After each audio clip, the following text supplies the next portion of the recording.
समालखा से कांग्रेस विधायक धर्म सिंह छोकर के पानीपत और गुरुग्राम आवास पे चल रही ईडी की रेड आखिरकार 62 घंटे की तहकीकात के बाद अब खत्म हो गई। हालांकि ईडी की जो टीम है उसको कुछ महत्वपूर्ण दस्तावेज हाथ लगे हैं, तो वहीं पर 4 गाड़ी को भी उन्होंने जब्त कर लिया। पानीपत के समालखा हलके से कांग्रेस विधायक धर्म सिंह छोकर के गुरुग्राम स्थित आवास पर चल रही ईडी की छापेमारी तीसरे दिन खत्म हुई। प्रवर्तन निदेशालय की टीम ने करीब 62 घंटे तक विधायक का आवास खंगाला। बताया जा रहा है कि इस दौरान कई अहम कागजात भी ईडी ने अपने कब्जे में लिए हैं। यही नहीं, ईडी ने विधायक की 4 गाड़ियां भी अपने कब्जे में ली है, जिसमें 2 फॉर्च्यूनर, एक मर्सिडीज जी वैगन और एक मर्सिडीज क्लासिक शामिल है। गुरुग्राम के अलावा प्रवर्तन निदेशालय की टीम विधायक का समालखा स्थित आवास भी खंगाल चुकी है। 3 गाड़ियों में आए 1.5 दर्जन अधिकारियों एवं 11 पुलिस कर्मियों ने समालखा में भी 3 दिन तक जांच पड़ताल की है। ईडी की टीम ने विधायक के गुरुग्राम स्थित आवास पर आते ही अंदर से गेट बंद कर लिया था। बताया जा रहा है कि इस दौरान परिवार के कई सदस्य भी घर पर मौजूद थे, लेकिन ईडी ने सभी के फोन भी स्विच ऑफ करवा दिए थे। इसी तरह समालखा स्थित घर में भी छापेमारी के दौरान किसी के भी आने जाने पर पाबंदी लगा दी थी। आपको बता दें कि विधायक के बेटे का रियल एस्टेट का काम है। इनके द्वारा गुरुग्राम में माहिरा होम्स के नाम से कंपनी भी चलाई जा रही है, जिसके मालिक खुद विधायक धर्म सिंह छोकर ही हैं। आरोप है कि काफी समय से जिन लोगों ने माहिरा होम्स अफोर्डेबल फ्लैट में इन्वेस्ट किया था, उन्हें अभी तक फ्लैट नहीं मिले। इस पूरे मामले में गुरुग्राम पुलिस ने विधायक धर्म सिंह छोकर के बेटे के खिलाफ भी मुकदमा दर्ज किया था। उनकी कंपनी को लेकर पहले भी कई विवाद चल रहे हैं। 3 दिन तक चली इस रेड में जहां कांग्रेस विधायक धर्म सिंह छोकर के दोनों आवासों पर ईडी ने छापेमारी की, तो वहीं पर नई अनाज मंडी स्थित कार्यालय, तो वहीं पर जीटी करनाल रोड पर पेट्रोल पंप और उनके जो नजदीकी लोग थे उनके घरों पर भी ईडी ने दबिश दी। कांग्रेस नेताओं ने आज एक बार फिर से प्रदेश सरकार को घेरा है। कुमारी शैलजा, रणदीप सिंह सुरजेवाला और किरण चौधरी ने प्रॉपर्टी आईडी के मुद्दे पर एक सुर में सरकार पर जुबानी हमला बोला है। कांग्रेस नेताओं ने प्रॉपर्टी आईडी में खामियों को लेकर सरकार को कटघरे में खड़ा किया है।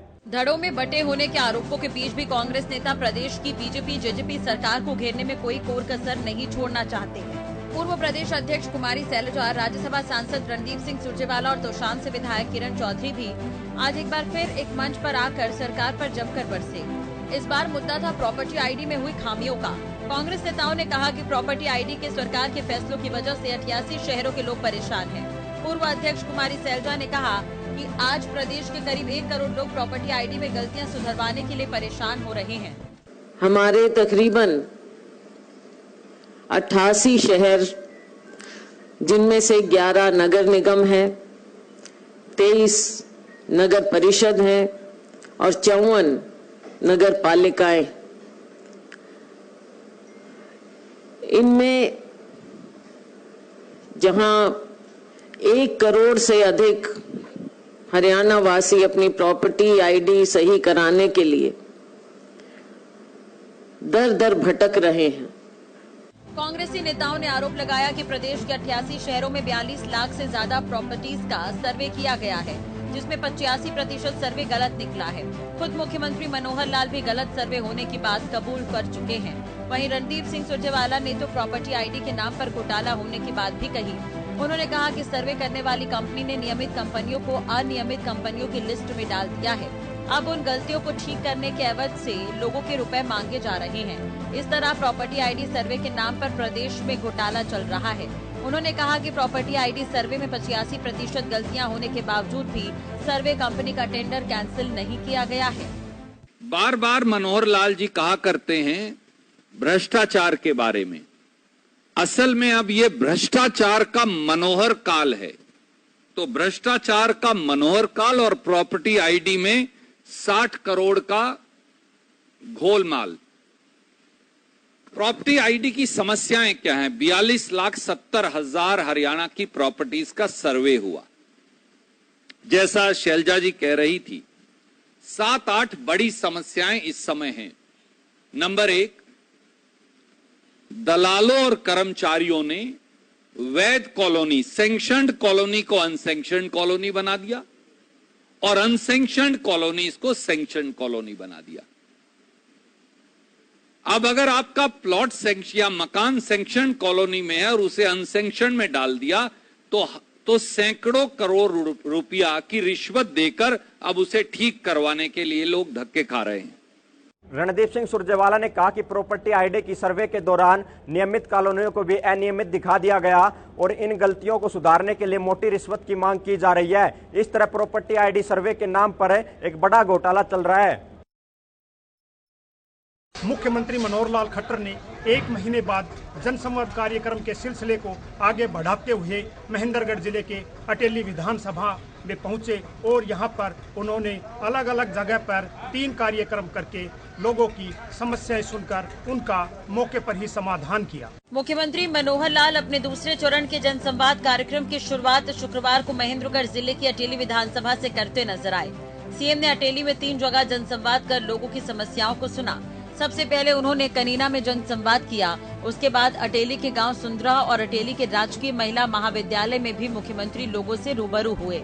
सामान्यतः ऐसे कार्यक्रमों में हम लोगों से जनसंवाद करते हैं। घोषणाओं का इतना महत्व नहीं होता जितना उनके द्वारा अभी तक जो सरकार की स्कीमें योजनाएं हैं, चाहे केंद्र सरकार की है चाहे प्रदेश सरकार की है, वो कितनी नीचे पहुंचती हैं। मुझे पर्याप्त संतोष हो रहा है इस बात का कि हमारी हर योजना का लाभ, चाहे वो उज्ज्वला योजना है, चाहे राशन कार्ड की योजना है, चाहे हमारे पेंशन की योजना है, चाहे आयुष्मान भारत है, चिरायु हरियाणा है, ये सब योजनाएं नीचे तक अपने आप ऑटोमेटिक पहुंच रही हैं और इससे लोग संतुष्ट हैं।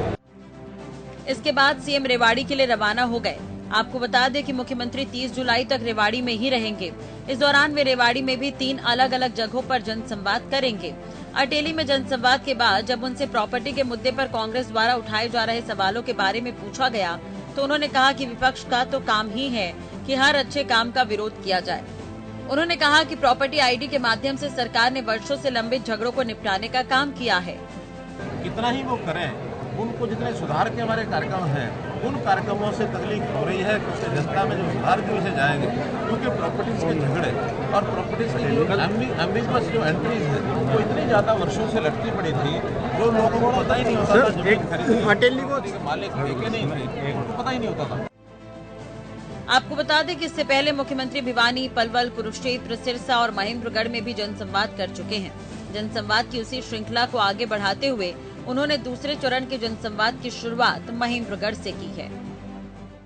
जिले की 3 विधानसभाओं में मुख्यमंत्री पहले ही जनसंवाद कार्यक्रम आयोजित कर चुके हैं। अब उन्होंने अटेली विधानसभा में जनसंवाद कार्यक्रम आयोजित करके केंद्र व प्रदेश सरकार की योजनाओं के बारे में जाना कि वे लोगों तक पहुंच रही हैं या नहीं पहुंच रही हैं।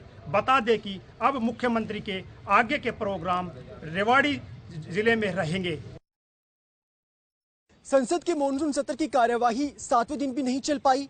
विपक्ष मणिपुर पर चर्चा की मांग पर अड़ा रहा, जिसके बाद राज्यसभा और लोकसभा दोनों ही सदनों की कार्यवाही को 31 जुलाई की सुबह 11 बजे तक स्थगित कर दिया गया है।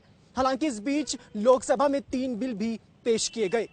संसद के मॉनसून सत्र का 7वां दिन भी मणिपुर पर चर्चा की मांग को लेकर जारी गतिरोध की भेंट चढ़ गया। दोनों ही सदनों की कार्यवाही को स्थगित कर दिया गया। लोकसभा में स्पीकर ओम बिरला ने विपक्ष से कार्यवाही में हिस्सा लेने को कहा। इस पर विपक्ष के नेता अधीर रंजन चौधरी ने नो कॉन्फिडेंस मोशन पर तुरंत चर्चा करवाने की बात कही। इसके जवाब में संसदीय कार्य मंत्री प्रहलाद जोशी ने कहा कि सब कुछ नियमों के हिसाब से ही हो रहा है। बहस 10 दिन के अंदर हो सकती है। इस बीच हंगामा होने लगा तो स्पीकर ने सदन की कार्यवाही को 12 बजे तक के लिए स्थगित कर दिया। 12 बजे फिर सदन शुरू हुआ और करीब आधा घंटे कामकाज होने के बाद कार्यवाही को 31 जुलाई सुबह 11 बजे तक स्थगित कर दिया गया। हालांकि इस दौरान सरकार ने 3 बिल पास करा लिए। वहीं समाजवादी पार्टी प्रमुख अखिलेश यादव ने कहा कि सरकार लोकसभा को फेस ही नहीं करना चाहती है। मणिपुर में जो कुछ हो रहा है वो सरकार करा रही है। अगर सरकार की जानकारी में था उसके बाद भी वो घटनाएं हो रही हैं और जिस तरह की तस्वीरें आ रही हैं, जिस तरह की खबरें आ रही हैं, और वही कारण बन रहा है कि प्रधानमंत्री जी या बीजेपी के लोग फेस नहीं कर पा रहे हैं लोकसभा। हमें और आपको वो दिन याद करना चाहिए। उस देश की जनता को लगा था जब प्रधानमंत्री जी ने सीढ़ियों पर सर रखा था, लगा देश को कि लोकतंत्र इससे मजबूत होगा। आज वही सरकार लोकसभा को फेस नहीं कर पा रही। उधर राज्यसभा कार्यवाही 45 मिनट तक तो चली, लेकिन उसके बाद सभापति जगदीप धनखड़ और टीएमसी सांसद डेरेक ओब्रायन के बीच बहस होने लगी, तो सभापति ने राज्यसभा की कार्यवाही को भी 31 जुलाई तक के लिए स्थगित कर दिया। दरअसल सभापति जगदीप धनखड़ और डेरेक ओब्रायन के बीच उस वक्त विवाद की स्थिति बन गई थी जब वे विपक्ष के 267 के तहत दिए गए प्रस्ताव पर दबाव डाल रहे थे। डेरेक ने अपनी बात रखने के लिए मेज थपथपाई। सभापति ने उन्हें रोकना चाहा, लेकिन सांसद ने अपनी बात जारी रखी। इसके बाद सदन की कार्यवाही को 31 जुलाई सुबह 11 बजे तक के लिए स्थगित कर दिया गया। दरअसल विपक्ष की मांग है कि मणिपुर के मुद्दे पर प्रधानमंत्री नरेंद्र मोदी सदन में आकर जवाब दें, प्रधानमंत्री अपना भाषण दें। इसे लेकर ही अब विपक्ष ने अविश्वास प्रस्ताव भी दिया था और उसे स्वीकार करने के बाद अब विपक्ष इस बात पर अड़ा है कि अविश्वास प्रस्ताव पर तुरंत चर्चा होनी चाहिए। उनका मकसद है कि अविश्वास प्रस्ताव के जरिए ही सही, लेकिन प्रधानमंत्री सदन में आकर मणिपुर के मुद्दे पर बोलें। प्रधानमंत्री नरेंद्र मोदी ने गुजरात के गांधीनगर में सेमिकॉन इंडिया का शुभारंभ किया। इस मौके पर देश और विदेश के कई कंपनियां भारत में निवेश करेंगी।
भारत इस सेक्टर में एक उभरता हुआ प्लेयर था। आज ग्लोबल इलेक्ट्रॉनिक्स मैन्युफैक्चरिंग में हमारा शेयर कई गुना बढ़ चुका है। 2014 में भारत का इलेक्ट्रॉनिक्स प्रोडक्शन $30 बिलियन से भी कम था। आज ये बढ़कर $100 बिलियन को भी पार कर गया है।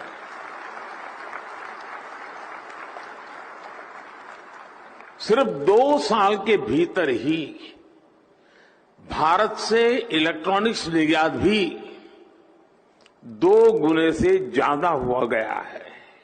प्रधानमंत्री नरेंद्र मोदी ने सभी आए हुए निवेशकों का स्वागत किया और इससे पहले वहां पर प्रदर्शनी को खुद भी देखा और साथ ही साथ लोगों से भी अपील की है। आपको बता दें, भारत लगातार आत्मनिर्भर होने की ओर अग्रसर है और प्रधानमंत्री नरेंद्र मोदी का जो सपना है वो उसकी तरफ लगातार काम किया जा रहा है।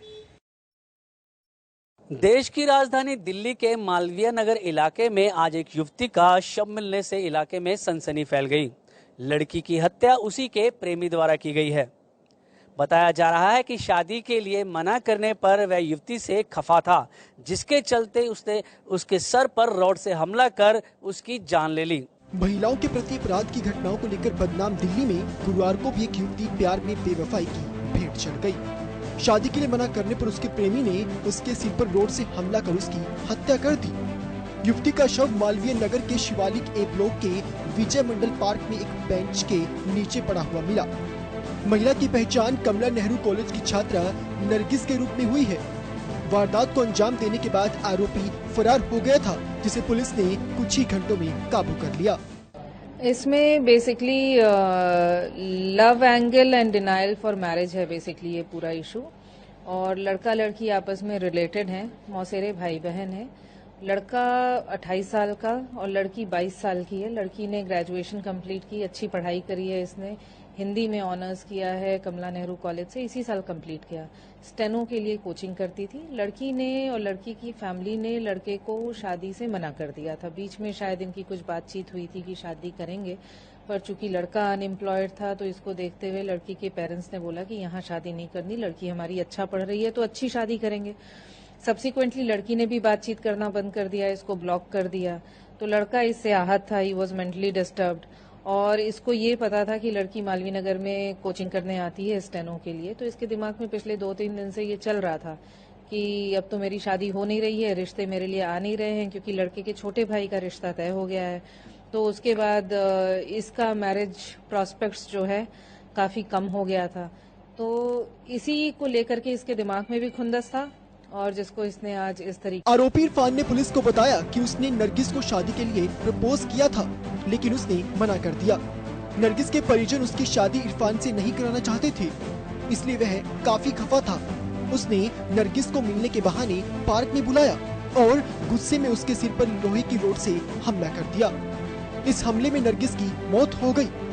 बता दें कि पिछले 24 घंटे में दिल्ली में यह दूसरी ऐसी घटना हुई है। गुरुवार को भी दिल्ली में रेनू नाम की एक महिला की गोली मारकर हत्या कर दी गई थी। महिला की हत्या करने के बाद आरोपी आशीष ने खुद को भी गोली मारकर आत्महत्या कर ली थी। आपको बता दें कि बीते 24 घंटे में राजधानी में इस प्रकार की ये दूसरी घटना है। इससे पहले गुरुवार को एक युवक ने एक रेनू नाम की महिला की गोली मारकर हत्या कर दी और उसके बाद खुद को गोली मार ली। एक के बाद एक घटना सामने आने के बाद राजधानी में महिलाओं की सुरक्षा को लेकर एक बार फिर से सवाल खड़ा हो गया है। मणिपुर में 2 महिलाओं को निर्वस्त्र कर घुमाने और गैंगरेप के मामले की जांच अब सीबीआई को सौंप दी गई है। मामले की जांच के आदेश गृह मंत्रालय ने दिए हैं। मणिपुर के वायरल वीडियो मामले में अब जांच तेज कर दी गई है। गृह मंत्रालय ने इस मामले की जांच केंद्रीय जांच एजेंसी यानी कि सीबीआई को सौंप दी है। अब यह केस मणिपुर पुलिस की बजाय सीबीआई के हाथों में पहुंच चुका है। बता दें कि अब तक इस मामले में 7 आरोपियों को गिरफ्तार किया गया है। दरअसल घटना 3 मई की है, जब हिंसा के साथ ही मणिपुर में एक ऐसी घटना हुई थी जो देश के सामने 19 जुलाई को आई। जब उसका वीडियो सोशल मीडिया पर वायरल हुआ तो कुकी महिलाओं को दूसरे समुदाय के लोगों द्वारा निवस्त्र घुमाया गया। इतना ही नहीं, मानवता को तार-तार करते हुए दोनों के साथ गैंगरेप भी किया गया। संसद का मॉनसून सत्र शुरू होने से एक दिन पहले ही इस घटना का वीडियो सामने आया था। वीडियो सामने आते ही प्रदेश की वीरेंद्र सरकार पर सवाल खड़े होने लगे। विपक्षी पार्टियों ने भी सरकार को घेरना शुरू कर दिया। कुछ ही घंटों में एक आरोपी को मणिपुर पुलिस ने गिरफ्तार कर लिया, जबकि घटना को लेकर एफआईआर मई महीने में ही दर्ज कर ली गई थी। मामले में मणिपुर सरकार पर चौतरफा उठते सवालों के बीच अब केंद्र सरकार ने मामले की जांच केंद्रीय जांच एजेंसी से करवाने का फैसला लिया है। इस मामले के ट्रायल राज्य के बाहर होंगे। इस बीच संसद में मणिपुर पर चर्चा की मांग कर रहे विपक्ष के नए संगठन इंडिया के सांसदों ने मणिपुर जाने का फैसला लिया है। सांसदों की एक टीम 29 से 30 जुलाई को मणिपुर जा रही है। ये सांसद वहां हिंसाग्रस्त लोगों से मुलाकात करेंगे। इससे पहले कांग्रेस नेता राहुल गांधी भी मणिपुर में पीड़ितों से मुलाकात कर चुके हैं। 4 मई की इस घटना का वीडियो 19 जुलाई को वायरल हुआ था। वीडियो सामने आने के बाद मणिपुर सरकार जागी थी और आरोपियों की धरपकड़ शुरू की थी। इस मामले में अब तक 7 आरोपियों को गिरफ्तार किया जा चुका है।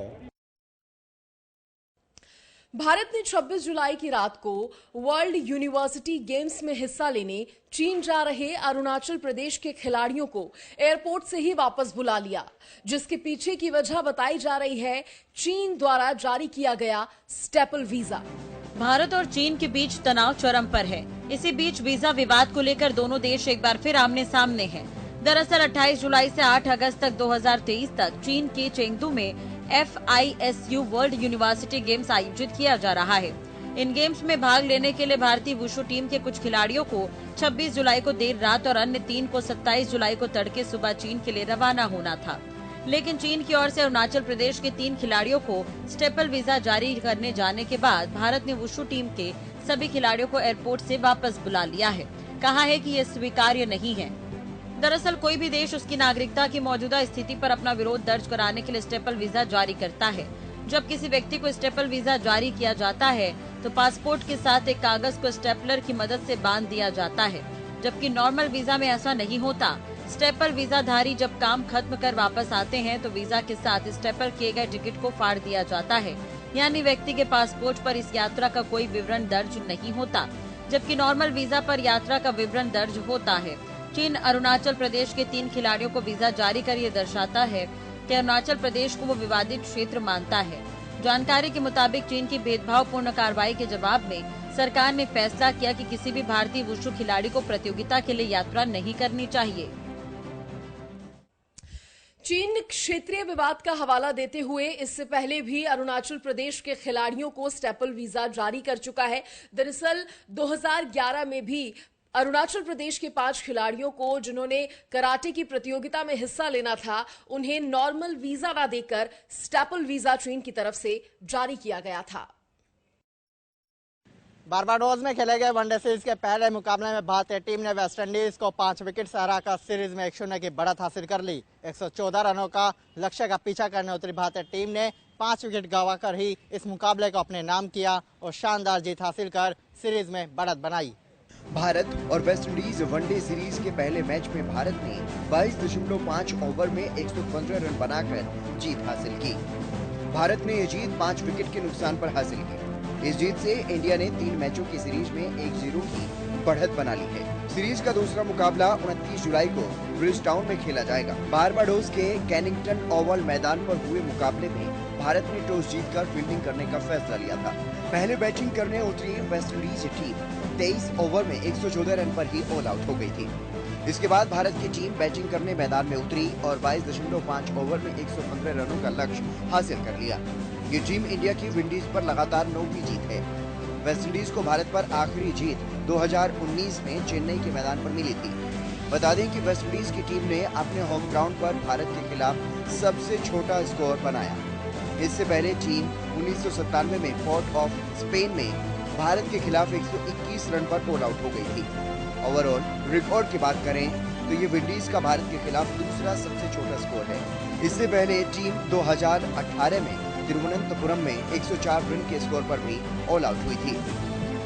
पहले बैटिंग करने उतरी वेस्टइंडीज के बल्लेबाज भारतीय स्पिनर्स के सामने जूझते हुए नजर आए। कप्तान शाई होप ने तो 43 रन हासिल किए, लेकिन उन्हें छोड़कर कोई अन्य बैटर कुलदीप और जडेजा की घूमती बॉलों का सामना भी नहीं कर पाया। दोनों ने मिलकर 7 बैटर्स को पवेलियन का रास्ता दिखाया। वेस्टइंडीज के 7 बल्लेबाज दहाई का आंकड़ा भी पार नहीं कर पाए। वहीं भारत की ओर से बल्लेबाजी कर रहे ईशान किशन ने अर्धशतक जड़कर भारत की जीत में अहम योगदान दिया। वेस्टइंडीज पर भारतीय टीम की ये जीत इसलिए भी खास है क्योंकि वेस्टइंडीज के खिलाफ भारत की लगातार 9वीं वनडे जीत है। इससे पहले वेस्टइंडीज ने साल 2019 में चेन्नई में खेले गए मुकाबले में जीत हासिल की थी। इसके बाद से टीम इंडिया का दबदबा यहाँ पर देखने को मिला। आपको बता दें कि वेस्टइंडीज का अपनी सरजमी पर भारत के खिलाफ ये सबसे कम टोटल है।